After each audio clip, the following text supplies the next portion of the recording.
छाड़ीदेव गाजर हलुआ खीरी बर्फी एवं बनई देखु रसगोला मिठाई सबू भूलीजे। शीत दिन आसी जाइए तो शीत दिन में तो गाजर हलुआ खीरी बर्फी बनाऊे थरे एमती गाजर रसगोला बा गाजर गुलाब जामुन बनई देखु आपण को बहुत पसंद आसो। जदि वीडियो पसंद आसो ताहले गोटे लाइक निश्चय कर दियंतु। एई गाजर रसगुल्ला बनैबा बहुत सहज। तो गाजर रसगुल्ला पाई कौन कौन सामग्री ना आसतु देखा। ये देखु गाजर रसगुल्ला पाई दीटा नहीं गाजर एवं गाजर चोपा काढ़ीदबा तापर गाजर को भल भाव में धोईदेबा। तापर गाजर को ये दी फाड़ कर मझे काटिबा। काटी सारा तापर गाजर को छोट छोट पीस करवा। यहीपरी दीटा सारा गाजर को पूरा छोट छोट पीस करी काटिदबा। तो देखो ये गाजर को यहपरी छोट छोट पीस करी काटी देइछि। एबे गोटे ग्राइंडर जार नबा बा मिक्सर जार नबा आ मिक्सर जार रे ए गाजर को दबा। गाजर को दे सारा तापर ये क्षीर दबा। क्षीर ये अधा दबा। गोटे गिना नहीं छोट गिना तो अधा क्षीर दबा। आउ गाजर को ये चिकन करी बाटी आनिबा। ये देखो गाजर को पूरा चिकन करी बाटी आनी आईपरी रखिबा। तो ये गैस रे गोटे पैन बसैबा बा कढ़ई बसैबा। कढ़ई रे गोटे चामच घी दबा। आउ तापरे गरम होला परे तापरे हमें जो बाटिकी रखिथिबा गाजर को दबा। आउ गाजर को पूरा हमें फ्राई करिबा। गाजर कंचापण भी जब ता सहित ये देखो गाजर भी भजा हो जाइए। तो ये आम ये क्षीर नबा। क्षीर ये देखो गोटे गिना नहीं आउ क्षीर दे सारा आउ थे भल भाव में मिक्स करदे। तापर ये मिक्स कर सारा ये देखो नेबा 2 चामच आम सुजी पूरा सरू सुजी नेबा। आउ ये आपने कन्फ्यूज हे जे मुझे क्षीर गोटे गिनारे नहीं कप्रे देखा सुजी। तो से जो कपटा देखली आ गिना ये दीटार माप सामान अच्छी। तो से मुझे कप्रे देइछि सुजीटे आउ देखली 2 चामच सुजी नेबा। आउ एबे गोटे आम स्मूथ गुला प्रस्तुत कर जे पर्यंत आमर पैन बा कढ़ई यही सुजी और गाजर जंतुणी छाड़ी न जाइए गोटे स्मूथ गुला रेडी न होती पर्यंत आम यहपरी मिक्स करवा।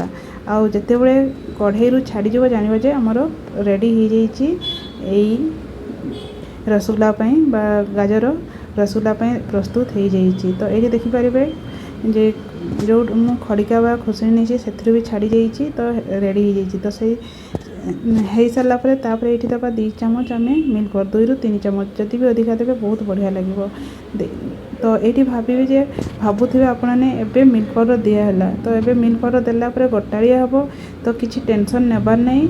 आपने जिते मु क्षीर देली से समय भी दे पारे मिल्क पाउडर। तो एबे देले भी किसी टेंशन नेबार नहीं गोटाଳିया रहिबो। आउ तथापि या ठंडा होला परे पूरा मेल्ट बा मिक्स हो। क्षीर पाउडर देला पर बा मिल्क पाउडर देला पर आउ गोटे मिनिट पर्यंत आम एपट सेपट कर मिक्स करदेबा। तापर या गोटे प्लेट रे काढ़ीदेबा। आउ काढ़ी सारा या कवर करदेबा 10 ରୁ 15 मिनिट सेट हाँवाई छाड़ीदेबा।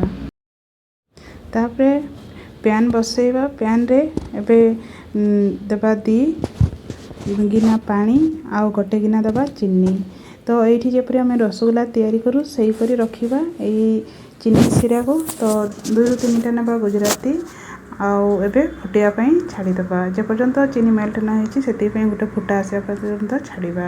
ये देखो फुटा आसी जाइए आ चीनी भी पूरा मेल्ट हो जाइए। तापर कवर करदे या साइड कर रखीदे।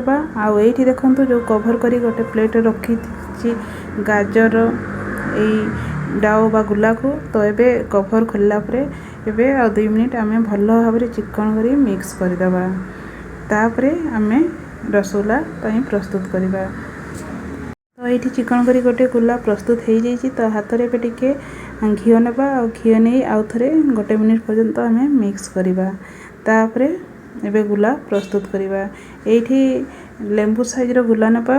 तो ये रसगुल्ला में तैयारी करवा राउंड भी आउ ओभाल साइज रो भी। तो आपण को पसंद अनुसार आपने शेप नहीं पारे। तो मुझे देखु लंबालिया रखुची आउ ये ओभाल टाइप रो एहीपरि ही रखिबा आ देखिया पई भी केते सुंदर देखा जाउची देखंतु एहीपरि हमर सब रसगुल्ला बनेइबा एठी देखंतु सब रसगुल्ला तयारी हेई जाईची टोटली 15टा रसगुल्ला हैला 12 रु 15टा आउ एबे नेक्स्ट प्रोसेस को जिबा याकू साइड कर रखिबा गैस रे एबे गोटे हमें बसेइबा प्रेशर कुकर गोटे गिलास पानी दबा पानी टे फुटी गला परे तापरे गोटे जाली दबा बा ए छाणीबार जाली तो जदि अच्छी आप एपरी देवे ना जो बर्तन रे हमर कणा रहउची जाली से दे पारिबे एबे एठी पानी फुटुथा समय आमे गाजर जो रसगुल्ला तैयारी से सब को दबा आ 10 मिनिट पे आमे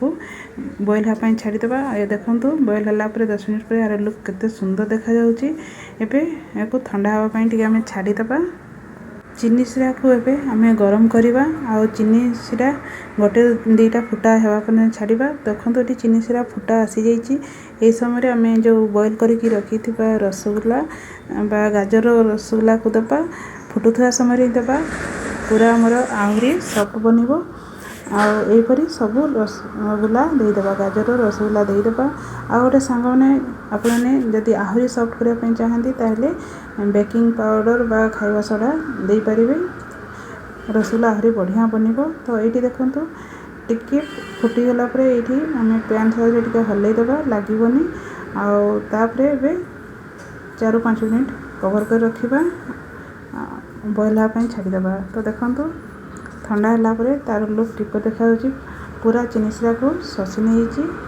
आ पूरा रेडी ही जाईची तो देखंतु एठी गाजर रसगुल्ला और गुलाब जामुन रेडी ही गला आ तार सिरा भी पूरा रसिला रहिची एठी देखंतु मु गोटे फाळ करी देखाउची केते बढ़िया हेची ए रसगुल्ला पूरा रस भरी की रहिची एही परी आपन को भी गाजर रसगुल्ला रहिबो एठी देखंतु रेडी ही आमर गाजर रसगुल्ला आशा करछि आपनको ए रेसिपी भल लागो जदि भल लागिछि ताहले निश्चय गोटे लाइक शेयर सब्सक्राइब कर दियंतु पाखरे थिबा बेल आइकन को क्लिक करंतु जते नया रेसिपी तैयारी करबी तार नोटिफिकेशन सर्वप्रथमे आपनक पाखको जिवो आ रसगुल्ला रो बहुत सारा रेसिपी तैयारी हेछि पहाड़ रसगुल्ला हमर खाली छेना रसगुल्ला सुजी रसगुल्ला बहुत सारा मीठा रेसिपी अछि ता डिस्क्रिप्शन देबी निहाती देखि नेबे तो सेति पर्यंत रहूछि थैंक यू।